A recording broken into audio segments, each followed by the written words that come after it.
attention.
So it looks like we managed to escape the boundaries here for absolutely no glitch or benefit whatsoever, since you can already fly freely around the zone on the flying mount.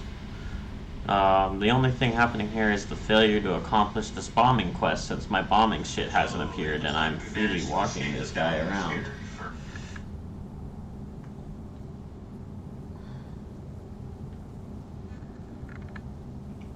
Now, I figured out how to raise him higher into the sky using the sloped terrain.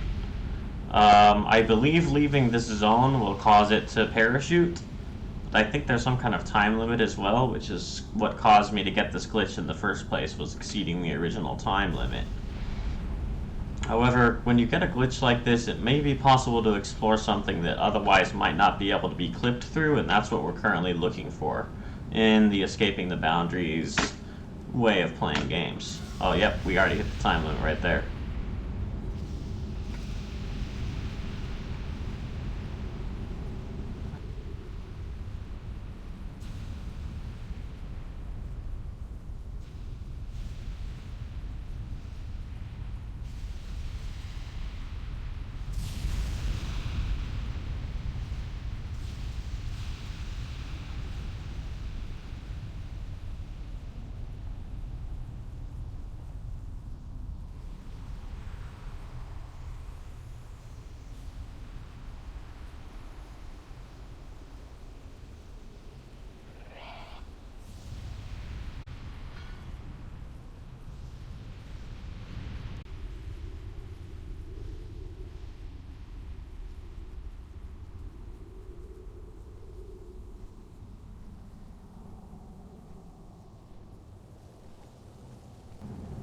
Currently, I am awaiting for some of my friends to log on, but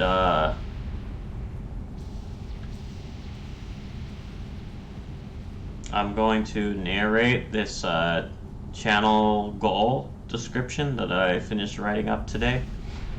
So basically recycled from everything I already say on it, but the way this one is written starts you at a very concise summary of what my educational art format is about and what it's for, and takes you all the way up to the final goal, the big picture vision of what I am doing as a monk educator.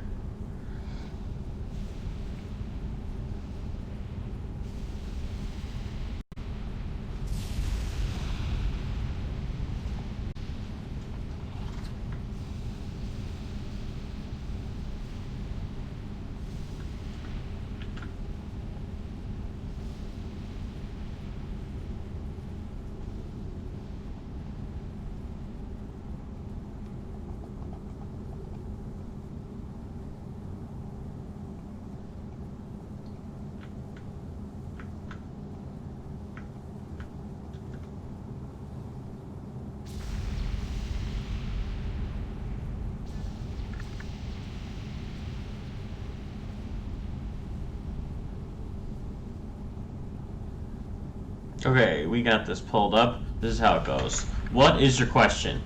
I always knew a game is a beautiful nothing. The excellence of joy meditation. From very young, I was force-fed lies by education haters. So now, I'm here crafting tutorials about it. That is Adventure School, a multi-medium expression of the monk education from my inmost heart. Reflecting on the magic of play, the mystic educator's prime teaching, Nintendo provided it to my child self, with no exact awareness why. I simply wanted to go to Japan by the time I was beginning my 20s. I had absorbed Zen via Game Boy and NES. I received the Mystics program, the first one-up, through those systems. Went on to Super Nintendo and 64, of course, but that is where it began. Obtuse Battle Shout. To resist all infringement upon wholeness and to pursue all increases to wholeness is the path of monk, one who has left a social status game.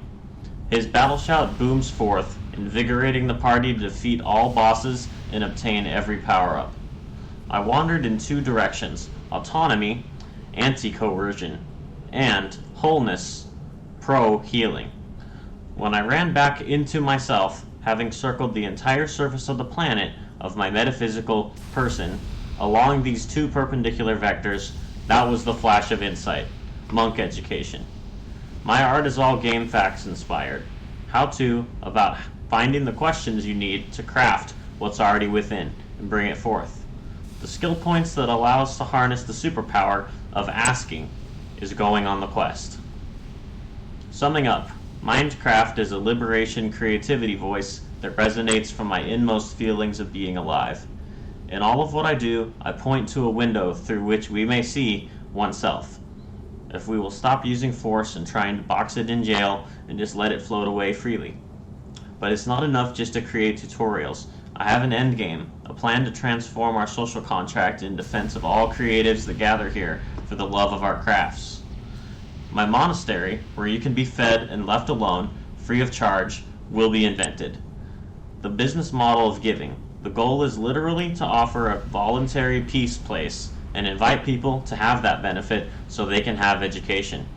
So what you're saying, Obtuse, is that you're a free console and PC gaming cafe. People can hang out unlimited amounts of time and receive meals as well. Answer: yes. It is a Twitch-inspired establishment. The inclusion model drives the entire experience. For it to accomplish the goal, it must be voluntary. It must be a peace place for creativity to flow, which means not for sale and available for anyone who needs to escape any type of infringement.